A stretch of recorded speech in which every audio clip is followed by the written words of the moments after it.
अस्सलामुअलैकुम नाज़रीन, आपको अपने चैनल में वेलकम कहती हूँ। शुरू करती हूँ अल्लाह के नाम से जो बड़ा ही मेहरबान और नहायती रहम करने वाला है। नाज़रीन, आपने ऊँट को देखा होगा। क्या आपने कभी ऊँट की शक्ल सूरत पर गौर किया है? इसकी एक मुनफरद खुसूसियत ये है कि अल्लाह ने इसको अपनी एक निशानी के तौर पर बयान फरमाया है। इसीलिए सूरह गाशिया में अल्लाह का इरशाद मुबारक है, जिसका तर्जुमा कुछ यूं है, क्या ये लोग ऊँट को नहीं देखते कि इन्हें कैसे पैदा किया गया और आसमान को कैसे बुलंद किया और पहाड़ों को कि इन्हें किस तरह गाड़ा गया और जमीन को कैसे बिछाया गया। अल्लाह ने अपनी 4 बड़ी निशानियों का जिक्र फरमाया है। गौरतलब बात यह है कि आसमान, पहाड़ और जमीन जैसी निशानियों को बाद में बयान फरमाया और ऊँट को इन निशानियों पर मुकद्दम किया। बज़ाहिर आसमान, पहाड़ों और जमीन के साथ ऊँट का जिक्र, और वो भी इस अहमियत के साथ। इससे पहले अफला यंजुरून कहकर इसमें गौर और फिक्र की दावत दे दी है। गोया इस बात पर तवज्जो करने का हुक्म है कि ऊँट का जिक्र हमने यहाँ बेवजह नहीं किया। जब इस पर गौर करोगे, इंसानों के लिए इस जानवर में क्या क्या फायदे हैं जो दूसरे जानवरों में नहीं है। ऊँट की कोहान में एक मुनफरद चीज है जो दूसरे जानवरों मसलन गाय, भैंस वगैरह में कोहान जिस्म के अगले हिस्से में होती है, जबकि इसकी कोहान पीठ के वस्त में होती है। इसके तख्लीकी और साइंसी फवायद बेशुमार हैं। ऊँटों की बहुत सी किस्में हैं। मसलन बाज ऊँट 2 कोहान वाले होते हैं जो ऊँट को सहराई इलाकों में दूसरे जानवरों के मुकाबले में ज्यादा फाल और जिंदा रखने में मामून साबित होते हैं। वजन उठाने की सलाहियत, सहरा में गर्म तरीन मौसम में काम करना ऊँट की खास पहचान है। इसके बोझ उठाने की सलाहियत न सिर्फ घोड़े बल्कि हाथी से भी ज्यादा है। जिस्मानी वजन के लिहाज से बोझ उठाने की सलाहियत में कोई दूसरा हैवान इसका मुकाबला नहीं कर सकता। इसके पूरे जिस्म के मुकाबले में इसकी टांगें काफी पतली होती हैं। तमाम खुरदार जानवरों की उंगलियों पर खुरों का खोल चढ़ा हुआ होता है और इनकी उंगलियां नजर नहीं आती। ये उंगलियों की हिफाजत के लिए होते हैं और ये जानवर अपने खुरों के बल पर चलते हैं। ऊँट इस मामले में भी दूसरे जानवरों से मुख्तलिफ होते हैं कि इसके खुर तो होते हैं मगर इसकी उंगलियों का अगला हिस्सा नाखून की सूरत में खुला हुआ होता है। बहुत से जानवर पंजों के बल पर चलते हैं, जैसे कुत्ता, बिल्ली वगैरह। ऊँट न उंगलियों के बल चलता है न पंजों के बल, इसलिए इसकी चाल दूसरे जानवरों से मुख्तलिफ है।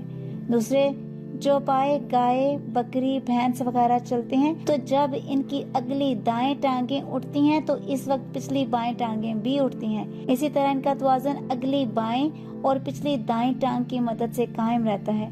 ऊँट इस मामले में भी मुनफरद है। इसकी अगली और पिछली टांगें बैक वक्त एक ही तरफ की उठती हैं। इसके अलावा गाय, भैंस वगैरह जिस्म के पिछली जानब की टांगें ज्यादा ताकत से चला सकते हैं। आगे की तरफ की टांगें इतनी ताकत से नहीं चला सकते। ऊँट की मुनफरद खुसूसियत यह है कि वो आगे पीछे यकसा ताकत के साथ हरकत दे सकता है। इसीलिए इसकी टांगें जिस्म के ऐन नीचे की जानब मुड़ सकती हैं। जब वो बैठता है तो इसका जिस्म जमीन से थोड़ा उठा हुआ रहता है और सीधा होता है, जबकि गाय, भैंस, गधा वगैरह करवट पर बैठते हैं, सीधे नहीं बैठ सकते। इसके अलावा जिसे ऊँट का घुटना समझते हैं वो ऊँट का टुखना है। इस टुखने का फासला पैरों से कुछ ज्यादा होता है। इसका घुटना इसके पेट के करीब होता है। शाम का गोश्त ऊँट की पसंदीदा गजा है और इसे शाम का गोश्त बेहद इश्तियाक देता है तो वो इसे खाना शुरू कर देता है। अजीब बात यह है कि वो खाने की इब्तिदा इसकी दुम से करता है, आहिस्ता आहिस्ता इसे पूरा खा जाता है। शाम का गोश्त सख्त गर्म होता है। जब ऊँट इसे खा लेता है तो इसे सख्त प्यास महसूस होती है और वो प्यास बुझाने के लिए पानी के किसी तालाब पर जाता है। अल्लाह ने तकोनी शक्ल में इसे अलहाम कर रखा है कि अगर इसने इस वक्त पानी पिया तो शाम का जहर इसके पूरे बदन में फैल जाएगा। लिहाजा वो शदीद प्यासा होने के बावजूद तालाब पर पहुंचकर भी कुछ देर के लिए पानी नहीं पीता। फिर वो जोर जोर से बलबलाने लगता है जैसे वो किसी सख्त मुश्किल में मुब्तला है और किसी को अपनी मदद के लिए पुकार रहा है। इस वक्त इसकी आंखों से आंसू बहने लग जाते हैं। अल्लाह ने इसके पपोटों के नीचे 2 छोटे छोटे गड्ढे बनाए हुए हैं। इसके आंसू आंखों से निकलकर इन घड़ों में जमा होते हैं और यूं शाम का सारा जहर आंसू बनकर आंखों से बाहर आ जाता है। अक्लमंद सारबान इस घड़े में जमा शुदा पानी को किसी साफ शीशी में भर लेते हैं। वो जहरीला पानी सांप और बिच्छू के कट्टे का तरेआग का काम देता है। दुनिया की सबसे मेहरबान हस्ती रसूलुल्लाह सल्लल्लाहु अलैहि वसल्लम इंसानों के साथ साथ जानवरों की दिलजोई भी फरमाते और इन्हें इंसानों के शर से महफूज रखते थे।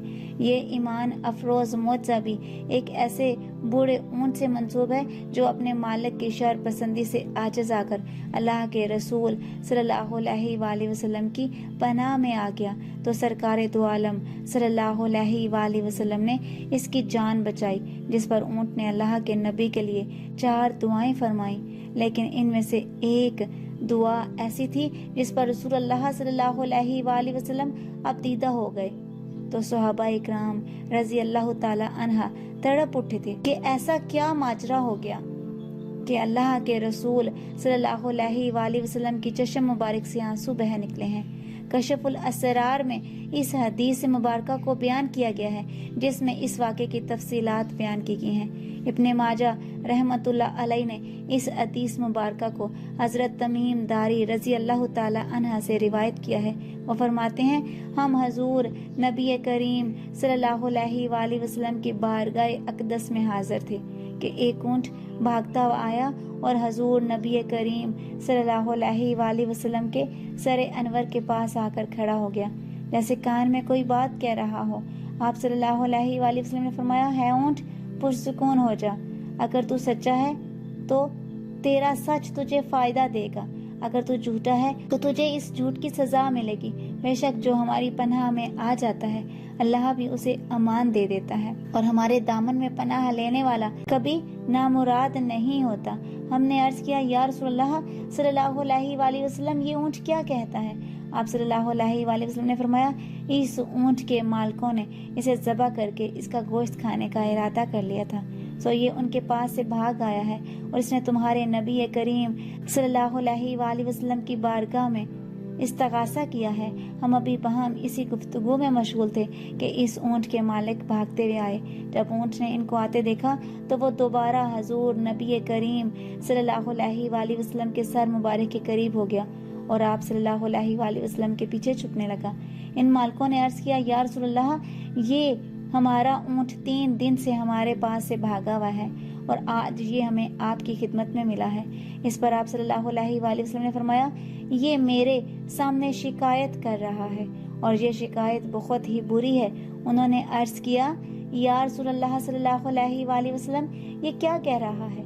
आप सल्लल्लाहु अलैहि वसल्लम ने फरमाया, ये कहता है कि ये तुम्हारे पास कई साल तक पला बढ़ा।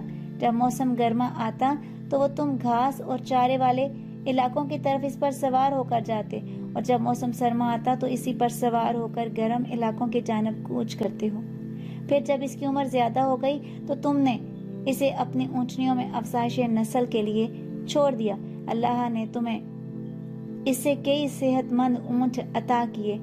अब जबकि ये इस खस्ता हाली की उम्र को पहुंच गया है तो तुमने इसे ज़बह करके इसका गोश्त खा लेने का मंसूबा बना लिया है।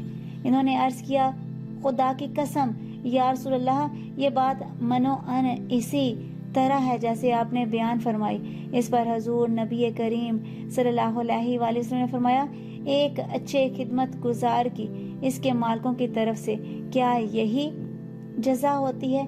वो अर्ज गुजार हुए, या रसूलल्लाह सल्लल्लाहु अलैहि वसल्लम, अब हम ना इसे बेचेंगे और ना ही इसे ज़बह करेंगे। इसके बाद आप सल्लल्लाहु अलैहि वसल्लम ने इस ऊंट को इनसे 100 दिरहम में खरीद लिया। फिर फरमाया, है ऊंट, जा, तू अल्लाह की रजा की खातिर आज़ाद है। आज की इस वीडियो में इतना ही।